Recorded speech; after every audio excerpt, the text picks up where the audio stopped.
Perlu diingat bahwa ini semua agar bisa tercapai sudah melewati dan diakui melalui proses pengujian, berbagai eksperimen. Maka dari itu disebut sebagai prinsip keberhasilan. Semuanya ada di kepala Anda. Jika Anda sekalian mempunyai pandangan yang jelas dengan gambaran keberhasilan yang Anda inginkan, maka tubuh dan ekspresi wajah Anda akan berubah menjadi gambaran seseorang yang berhasil.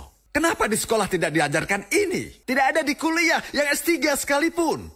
Hanya di Atomi, hanya di Success Academy ini kita belajar prinsip keberhasilan. Tidak ada di tempat lain. Bisa dibilang yang Anda pelajari jauh lebih besar dibanding dengan 10 tahun atau 20 tahun di kuliahan. Oleh karena itu, orang yang tidak lulus SD pun hanya dengan belajar prinsip keberhasilan, dia bisa lebih berhasil dari orang yang bergelar S3 sekalipun. Di antara orang-orang yang belajar sekarang, Anda jauh di atas mereka. Karena orang-orang yang sekarang belajar itu sangat sulit. Oleh sebab itu, pengetahuan bukan apa-apa. Anda cukup tahu dengan prinsip keberhasilan ini, maka akan jauh lebih berguna daripada pengetahuan yang lain. Jadi Atomi bukan hanya untuk orang yang lulus SD, tapi orang yang tidak lulus SD pun bisa berpenghasilan 50 juta per bulan dan jumlahnya banyak sekali. Jadi prinsip keberhasilan ini sudah terbukti. Maka dari itu Anda semua harus menulisnya. Terpaksa pun Anda harus tulis. Paksa diri Anda sekalian untuk berpikir rumah yang Anda inginkan. Tetapi rumah itu harus jelas seperti apa. Wah, alangkah bahagianya kalau bisa tinggal di sana. Sungguh sama sekali tidak pernah membayangkannya. Kalau sungguh bisa tinggal di sana, aku pasti akan jadi gila.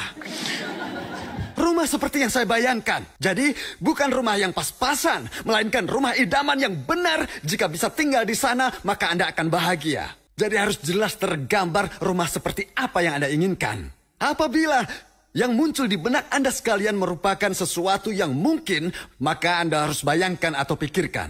Walaupun kemungkinannya kecil, mungkin 1%, 10%, ataupun tidak mungkin, maka pegang teguh keyakinan itu dan menuju ke kemungkinan yang ada. Tetapi biasanya orang-orang pergi kemana? Karena kemungkinannya kecil, peluang gagalnya 90% atau 99% menuju ke arah yang tidak mungkin. Hadirin, namanya berhasil bukan berarti berhasil karena tingkat keberhasilannya tinggi. Meski kemungkinan kecil, namun kesanalah yang namanya berhasil. Ingatlah hadirin, Thomas Edison melakukan pengujian ratusan bahkan ribuan kali. Artinya tingkat keberhasilannya sangat rendah. Dan ada perkataan Thomas Edison, yaitu jawaban ketika dia ditanya bagaimana dia menciptakan barang-barang ciptaannya. Mencoba dan mencoba, akhirnya berhenti di tengah, tapi saya bertahan untuk menyelesaikannya. Itulah cara untuk berhasil. Anda sekalian harus bertahan. Jadi Anda harus lakukan terus. Lakukan sampai akhir. Sampai kapan? Sampai Anda berhasil. Jika Anda sekalian mau mendorongnya dengan kuat, keberhasilan itu sangat mudah. Namun jika ditanya kenapa susah, karena saat menuju keberhasilan, dia berbalik dan pergi ke arah yang berlawanan. Dia ke sana kemari. Sehingga waktu jadi terbuang semuanya. Jadi susah untuk berhasil. Kenapa terus berbalik dan bilang saya tidak bisa, saya tidak bisa? Siapa yang bilang tidak bisa? Padahal dirinya sendiri yang berkata dia tidak bisa. Jika Anda terus menuju kepercayaan bahwa Anda tidak akan berhasil, siapapun tidak akan bisa. Tidak akan berhasil dengan seperti itu. Bersiaplah untuk mati. Jadi sekarang Anda sudah tahu seberapa jauh tujuan Anda harus dicapai.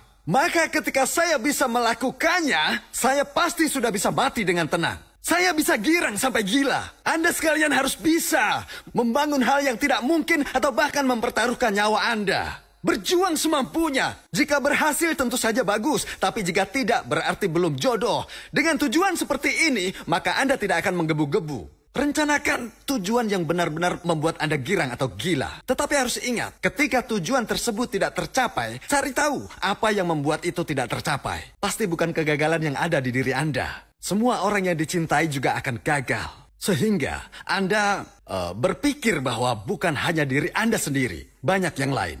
Jadi Anda sekalian harus menuju ke arah keberhasilan. Jika Anda tidak mengalihkan pandangan dari tujuan kesuksesan ini, maka akan berjalan mudah. Dalam skenario kehidupan, saya tulis saya harus jadi seperti ini. Bagaimanapun caranya saya harus seperti ini. Saya rela lakukan apa saja, asal bisa seperti ini. Jadi, jika Anda sekalian menulis skenario kehidupan dengan cinta yang dapat membuat Anda menyerahkan diri pada orang-orang yang Anda cintai, maka keberhasilan tidak akan jauh dari Anda.